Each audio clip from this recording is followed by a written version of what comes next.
The wealth tax. This came out last week from Elizabeth Warren. Ellen, I think you're a big fan of Senator Warren. And she is pushing a novel tax idea as one of the first proposals of her presidential campaign. She's running for president. Right. She wants to tax the wealth of the super rich. And so she says the super rich is at the she only wants the tippy top. Right. First of all, that's one of my biggest pet peeves, that word. Tippy top? Tippy top. Why is that? I don't know. It just drives me nuts. It does sound kind of lame. Yeah. All right, lame. Right on, bro. It's not what a surfer dude would say. Tippy top. I'm feeling tippy top. How you doing today? Tippy top. Yeah, I guess I would probably never say that. I can't think of it. It's just, hey, did you go to the top of the mountain? Yeah, I went to the tippy top. I'd be like, I mean, no cool person I think ever says tippy top.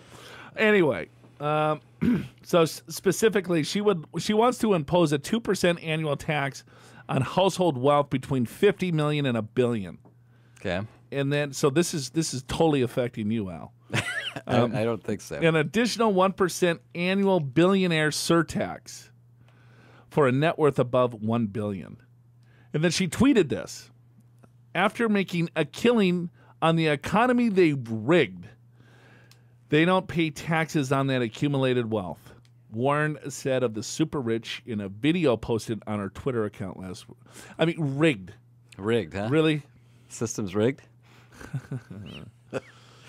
So, well, I will first comment by saying it's although it has not been done in the United States, it's not unprecedented because there are European countries that have a wealth tax. In other words, they have an income tax and a wealth tax. And it's in part why tax rates are very high in many European countries is because of this wealth tax, along with higher income taxes. So it has been done. It has not been done in the United States. Michael Bloomberg, he's running. I don't know if he's running yet or announced it, but I think he's thinking about it. Yeah, considering a run, I think, for Democratic nomination. Yeah, he was saying, hey, we need a healthy economy. We shouldn't be embarrassed about our system.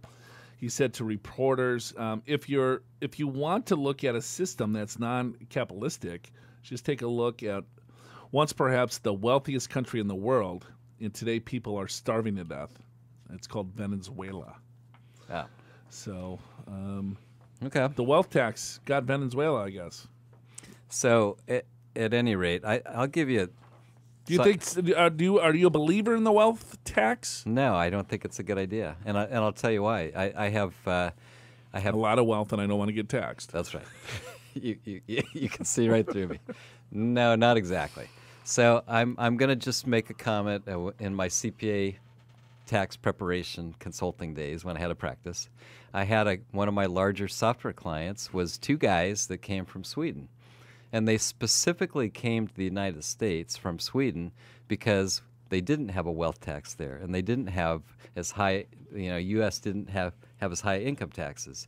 So they felt like if we're going to be true entrepreneurs and make something of ourselves, we want to go to a country that rewards us for doing good. And so what they did, they came to the United States. They ended up building a company that was a couple hundred people. So they employed 200 people and created a lot of great products, I guess, for the end users.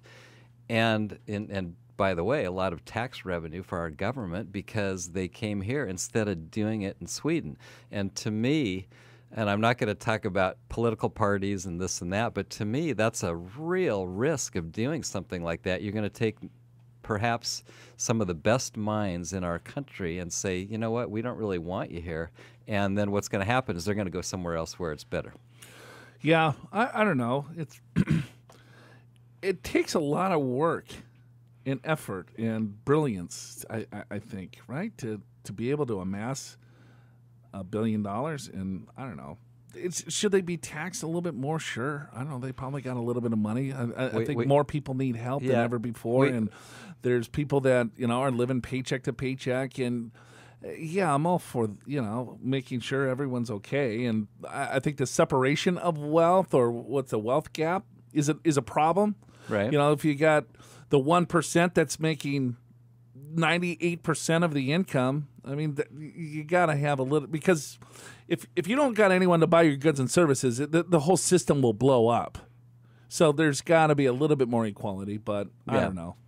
Yeah, I just don't think. I don't think this I'm is not the a way big to fan. do it. No, yeah, I don't think so either. that we have an estate tax, meaning that when you pass away, if your estate is over about 11.2 million, give or take, in that range, then you have to pay an estate tax. It's 40% of the excess.